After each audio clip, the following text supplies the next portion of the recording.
Treasurer Matt Kean, thank you so much for joining me tonight. Sharri, thank you for having me. There are breaking news reports now that Brookfield and Mike Cannon-Brookes are looking to buy AGL. The report in the Australian Financial Review says that they propose shutting down coal-fired power earlier than planned. Is this a move that you support? Well, certainly we don't want to see any coal-fired power stations closed earlier than we have time to replace them. We need to make sure that we've got enough dispatchable capacity in the system before any of our existing infrastructure is able to go out. So you would object to this proposal by Mike Cannon-Brookes if they wanted to shut down the coal-fired power stations earlier than expected? Well, these reports have just come in. I don't know what their vision is, but it's clear that they're looking to have a takeover play at AGL. These are commercial matters. My focus needs to be on keeping the lights on and keeping power prices down. And we'll work with whoever the owner of AGL is, but my focus needs to be on making sure we keep the lights on and keep prices down. Well, this proposal could very much affect that goal to keep the lights on if it is correct that they want to shut down coal-fired power. Is this something that you want to send a message to them that New South Wales isn't ready for that?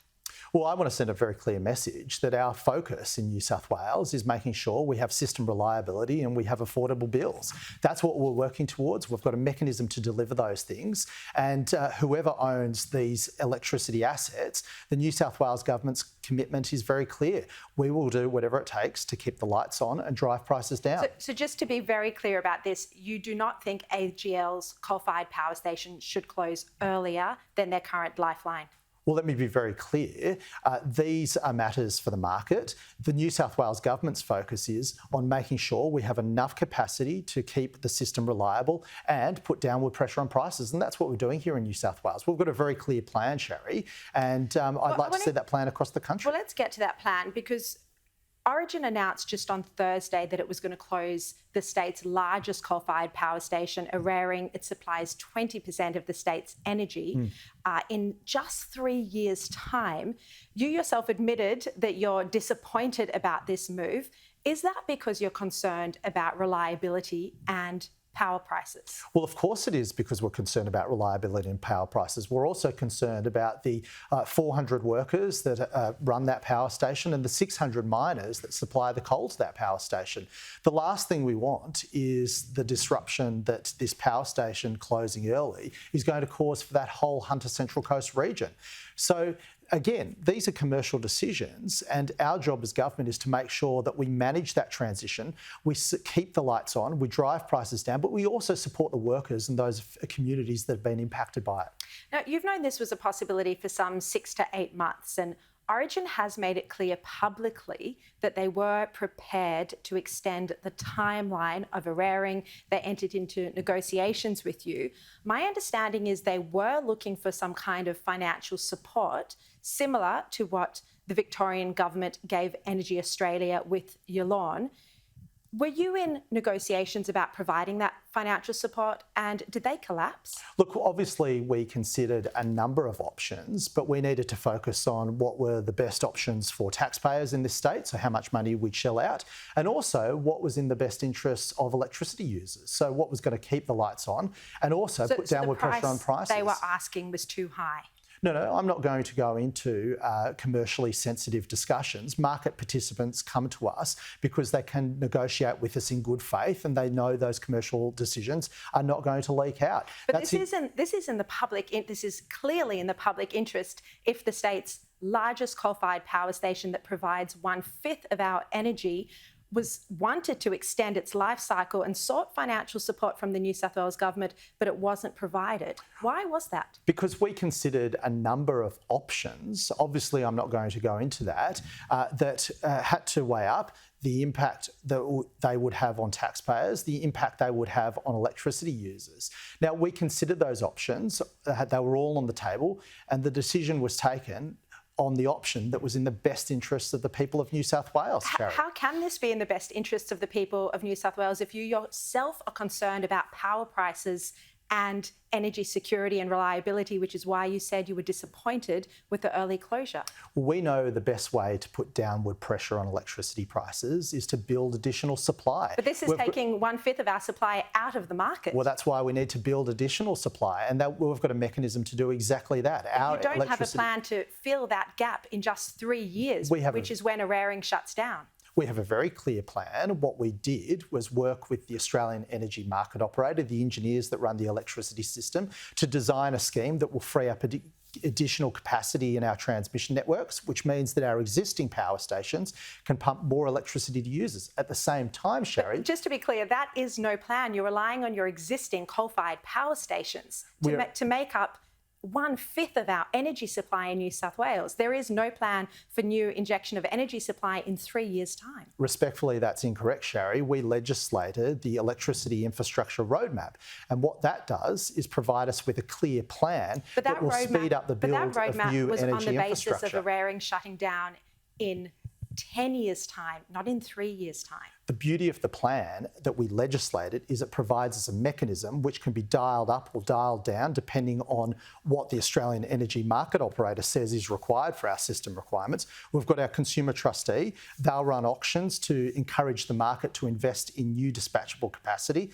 That's what we've done, and we've got absolute confidence in it. And that's why AEMO have said that our plan will meet the needs of the electricity system when Eraring shuts. Well, AEMO actually hasn't said that. If you look at the statement from AEMO, they've said that the additional transmission capacity will give the state enough access to electricity generation at the time Eraring closes. This is their statement. But they said that actually the closure reaffirms the need for the development of more projects that were identified in the 2022 Integrated System Plan, and AEMO has said that they are going to produce a comprehensive update to the annual reliability outlook. That's their forecast. So in fact, they've only said that there'll be enough energy supply at the time it closes, and they've said they need to redo their forecasts for the next decade. So they haven't given a guarantee at all.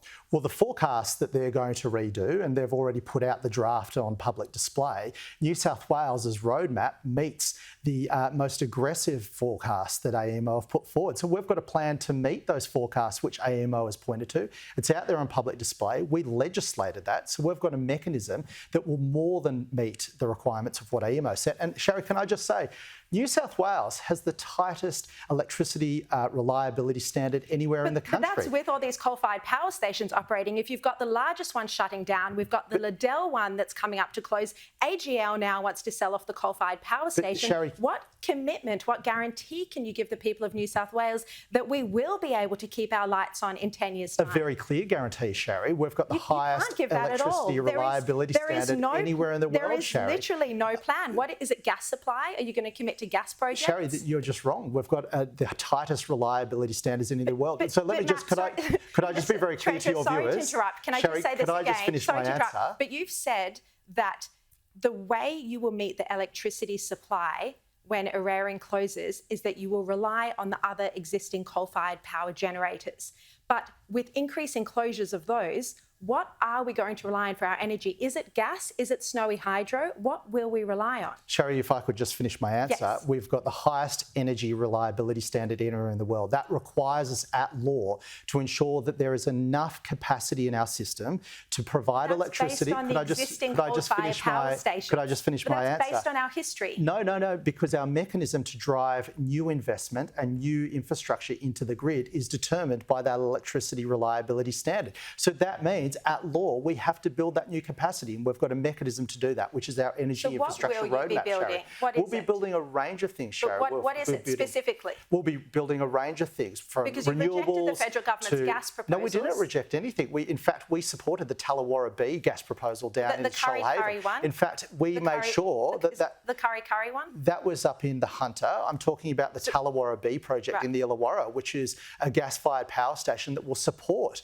our transition to keep the lights on. In fact, I was the one that signed off on that, Sharri. You rejected the federal government's Curry proposal. No, we didn't. We support that. That has come. The federal government, if they want to spend their money on building infrastructure, and intervene in the market directly, they're very welcome to do so. We're not going to knock that back, of course. And if the federal government would like to build more infrastructure and spend taxpayer dollars, when the market will say that they are going to build that, it's not at all, pull us out of this problem. I think that's a complete mischaracterisation. I'm going to pull you up there. We've got a market mechanism that is encouraging investors to play in New South Wales and build the infrastructure, invest their capital so we can keep the lights on and drive prices down. What projects are Like there? A range of projects, like hydrogen, like batteries, like solar, like wind, like new transmission lines, a range of things, Sharri, and I'm not going to let you mischaracterise. I'm not mischaracterising. This is just being about These coal are your own words. The battery project supply that you announced is only 700 megawatts, whereas the Eraring coal-fired power station that's closing is 2,880 megawatts. The battery will only provide energy supply for a maximum of 2 hours with a 700 megawatt capacity. Well, that's the thing, Sharri. The battery's not there to provide energy. What it's there to do is free up capacity in the transmission lines. So that additional transmission Has a company committed to building it? Have you got a private company on board to build it? Well, Transgrid will undertake that process. They're the network operator for electricity. It'll be ready in 3 years' time? Absolutely, it'll be ready in 3 years' time, Sharri. That's how we've been able to do this. And that's why the engineers that run the Australian electricity system, for all, not just New South Wales, but for the whole country, have signed off on this and said this is a plan to ensure reliability of supply when Eraring closes. So I've got absolute confidence in the engineers who run the system, Sharri. I just want to ask you about the price pressure as well. This is something that AEMO doesn't regulate. When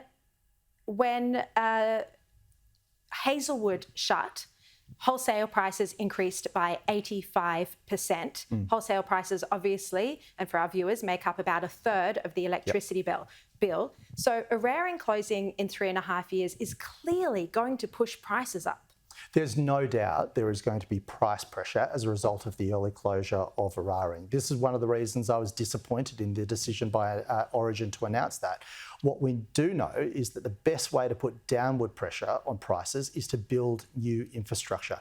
We've got a plan to do that. That's our electricity infrastructure roadmap, which will drive new capacity into the system before 2025. Look, I want to ask you as well about your role in this.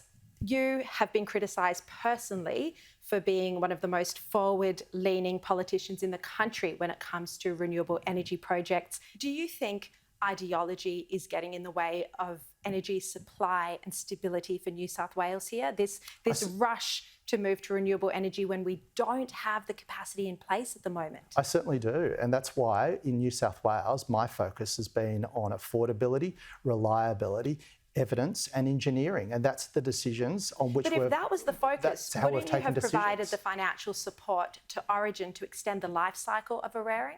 Well, you're assuming that was an option on the table, Sharri, which I haven't confirmed. Wasn't. You have. That was an option on the table. No, I haven't confirmed that. I've said there were a number of options on the table, and we're not going to go into commercially sensitive discussions. Obviously, market participants talk to us because they can have confidence they can do so with the full confidence that we're not going to leak that out to the market, affect their share prices. We've gone through a proper process. We have some of the best energy. My question is, have you put ideology and the commitment to renewable energies above energy security for New South Wales, the most important economic powerhouse state in Australia? That's a violent fantasy. That's not true. Our focus has only been on the engineering, the economics and the reliability when it came to making decisions around this or any other energy matters. And that's what we'll continue to do, Sharri.